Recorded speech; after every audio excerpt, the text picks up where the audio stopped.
외로움과 죽음이 두려운 이유. 불안, 외로움, 죽음의 공통점. 노후가 두렵다는 말을 쉽게 꺼내는 사람은 많지 않습니다. 그런데 혼자 있는 시간에 혹은 깊은 밤에 그 감각이 슬며시 올라올 때가 있지 않으신가요? 불안한 것 같기도 하고 외로운 것 같기도 하고 무언가 끝을 향해 가고 있다는 생각이 스칠 때 그 감각이 정확히 무엇인지 말로 설명하기가 어렵습니다. 오늘은 그 감각을 정면으로 들여다보려 합니다. 불안, 외로움, 죽음. 이 세 가지를 따로따로 이야기하지 않겠습니다. 이것들은 실은 하나의 뿌리에서 나온 것일지도 모릅니다. 그 뿌리를 찾는 것이 오늘의 이야기입니다. 왜 노후에는 불안이 커지는가? 불안은 미래에 삽니다. 지금 이 순간은 아직 괜찮습니다. 오늘 밥을 먹었고, 오늘 잠을 잤고, 오늘은 여기 있습니다. 그런데 불안은 지금을 보지 않습니다. 아직 오지 않은 날들을 먼저 당겨와서 그 날들이 어떻게 될지를 지금 느끼게 합니다. 그것이 불안의 작동 방식입니다.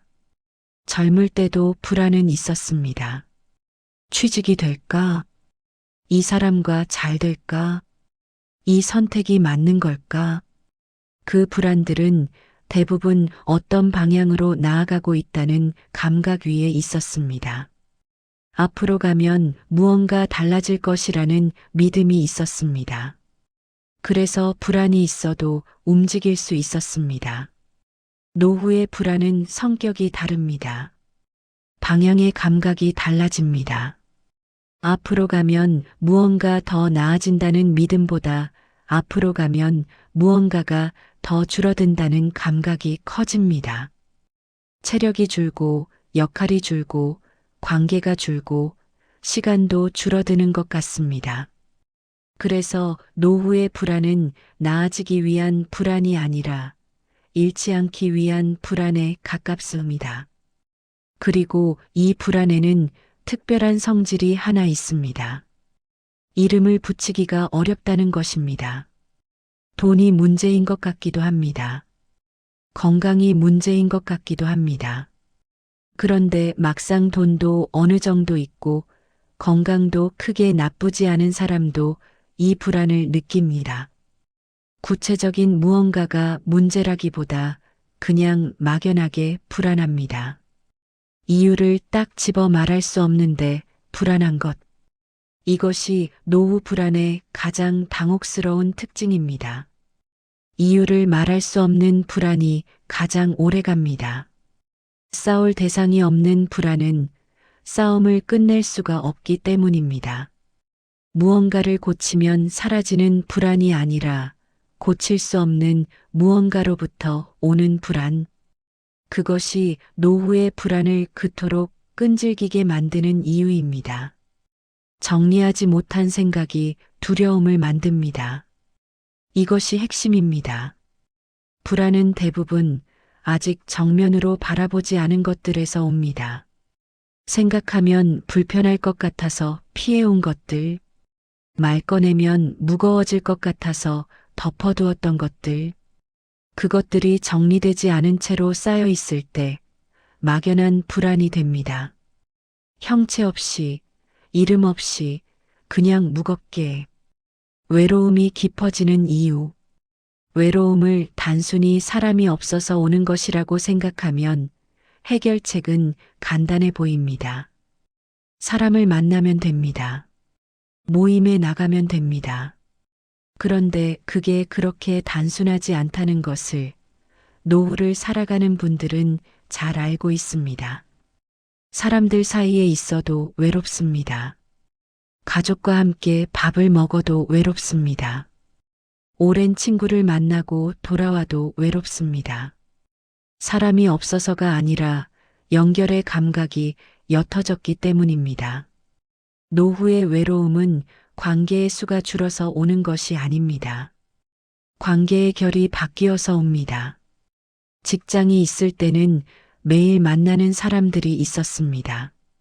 좋아서 만나는 것이 아니어도 같은 시간과 공간을 공유하는 것만으로 어떤 연결감이 있었습니다.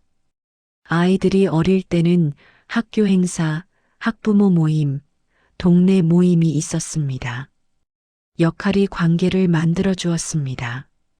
내가 특별히 노력하지 않아도 역할이 사람들을 데려다 주었습니다. 그 역할이 사라지면 관계도 함께 옅어집니다. 이것은 어느 쪽의 잘못도 아닙니다. 역할로 묶인 관계는 역할이 사라지면 자연스럽게 느슨해지는 것입니다. 다만 우리는 그것을 미리 예상하지 못했을 뿐입니다. 그래서 관계가 줄어드는 것이 내가 어떤 문제가 있어서인 것처럼 느껴지기도 합니다. 내가 매력이 없어진 건가? 내가 쓸모가 없어진 건가? 그런 생각이 외로움에 자괴감을 더합니다. 그리고 또 다른 종류의 외로움이 있습니다. 이해받지 못하는 외로움입니다. 노후에 느끼는 감각들, 역할이 사라졌을 때의 허전함, 끝을 향해 간다는 감각, 이름 붙이기 어려운 불안, 이것들을 젊은 사람들에게 설명하기가 쉽지 않습니다. 그들이 나쁜 것이 아닙니다. 아직 그 감각의 언어를 모르는 것입니다. 그래서 가족이 곁에 있어도, 친구가 곁에 있어도 이 감각만큼은 혼자 안고 가는 것처럼 느껴집니다. 이것이 노후 외로움의 가장 깊은 층위입니다. 사람이 없어서가 아니라 이 감각을 함께 가진 사람을 만나기 어렵다는 것, 그리고 그것을 말로 꺼내기가 쉽지 않다는 것. 외로움도 결국 정리되지 않은 것들에서 옵니다. 역할 없이도 내가 가치 있다는 것을 스스로 확신하지 못할 때 그 불확실함이 관계 안에서도 거리를 만듭니다. 내가 무엇을 줄 수 있을지 모르는데 관계 안에 온전히 들어가기가 어렵습니다. 그 거리가 외로움이 됩니다. 죽음 인식이 두려움이 되는 이유. 죽음에 대해 직접 말하는 것을 꺼리는 문화가 있습니다. 말하면 불길하다는 생각도 있고, 말하면 더 무거워질 것 같다는 생각도 있습니다. 그래서 많은 사람들이 죽음을 생각하면서도 그 생각을 빠르게 덮어버립니다. 생각하지 않으면 괜찮을 것이라는 기대로. 그런데 덮는다고 사라지지 않습니다. 오히려 덮여 있는 것이 더 크게 느껴집니다. 형체를 확인하지 못한 것이 더 무겁습니다.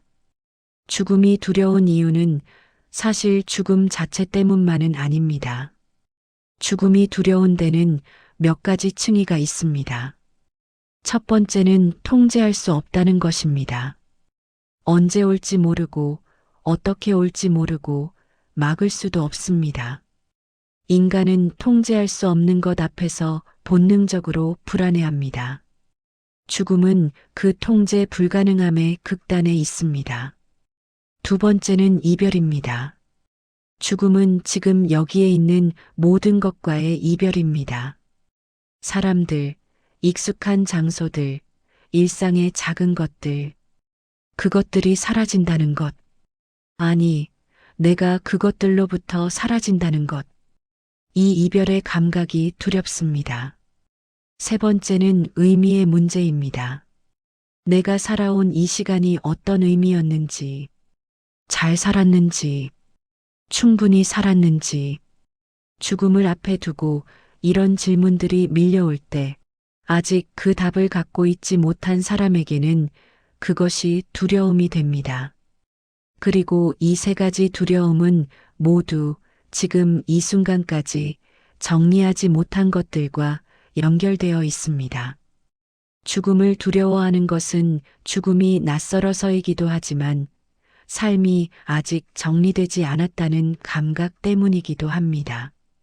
아직 하지 못한 것들, 아직 말하지 못한 것들, 아직 화해하지 못한 것들이 있을 때 끝은 더 두렵습니다. 세 가지를 하나로 묶는 핵심 구조. 여기서 잠깐 멈추겠습니다. 불안, 외로움, 죽음에 대한 두려움. 이 세 가지를 따로 이야기했지만 이것들을 다시 보면 공통점이 보입니다. 불안은 무너질 것에 대한 두려움입니다. 외로움은 연결이 끊어지는 것에 대한 두려움입니다. 죽음에 대한 두려움은 모든 것이 끝나는 것에 대한 두려움입니다. 그리고 이 세 가지는 모두 같은 질문을 하고 있습니다. 나는 충분한가? 나는 여기 있어도 되는가? 나는 가치 있는가? 불안과 외로움과 죽음은 서로 다른 문제가 아닐지도 모릅니다. 그것들은 하나의 뿌리에서 자란 다른 가지들입니다. 그 뿌리는 이것입니다.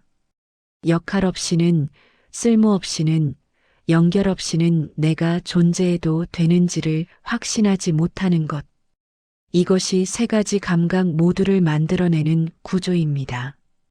직장을 잃은 것이 불안한 것이 아닙니다. 직장이 없는 나는 존재해도 되는가?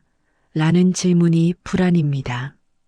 사람들이 줄어든 것이 외로운 것이 아닙니다. 역할 없는 나를 만나주는 사람이 있는가? 라는 질문이 외로움입니다. 죽음이 오는 것이 두려운 것이 아닙니다. 이 삶이 충분했는가? 라는 질문에 답하지 못한 것이 두려움입니다. 이 구조를 보면 세 가지 감각이 하나의 지점에서 해결 가능하다는 것을 알 수 있습니다. 외부 조건을 바꾸는 것으로는 이 감각들이 근본적으로 해소되지 않습니다. 역할이 다시 생긴다고, 사람이 더 많아진다고, 건강이 회복된다고, 이 감각이 사라지지 않는 이유가 여기 있습니다. 질문의 방향이 외부를 향해 있는 한 답은 언제나 불안정합니다. 질문의 방향을 바꿔야 합니다. 관점을 바꾸는 단 하나의 정리 문장. 오랫동안 우리는 이렇게 배워왔습니다. 무언가를 해야 가치가 있다. 누군가에게 인정을 받아야 의미가 있다. 역할이 있어야 존재가 있다. 이 생각은 매우 오랫동안 매우 깊이 심어져 있어서 그것이 생각인지도 모르고 살아왔습니다. 그냥 현실인 줄 알았습니다. 그런데 이것은 현실이 아닙니다. 생각입니다. 그리고 생각은 바꿀 수 있습니다. 역할보다 존재가 먼저입니다. 이것이 핵심입니다. 우리는 역할을 갖기 전에 이미 태어났습니다. 아무것도 할 수 없는 상태로, 아무것도 증명하지 않은 상태로 우리는 이미 여기 있었습니다. 그리고 역할이 사라진 뒤에도 우리는 여전히 존재로 남아 있습니다. 이 문장을 처음 들으면 너무 단순하게 들릴 수 있습니다. 그런데 이것을 진짜로 가슴 깊이 느끼는 것이 얼마나 어려운 일인지를 노후를 살아가는 분들은 알 것입니다. 머리로 아는 것과 몸으로 아는 것 사이의 거리. 그 거리를 좁히는 것이 노후의 내면 작업입니다.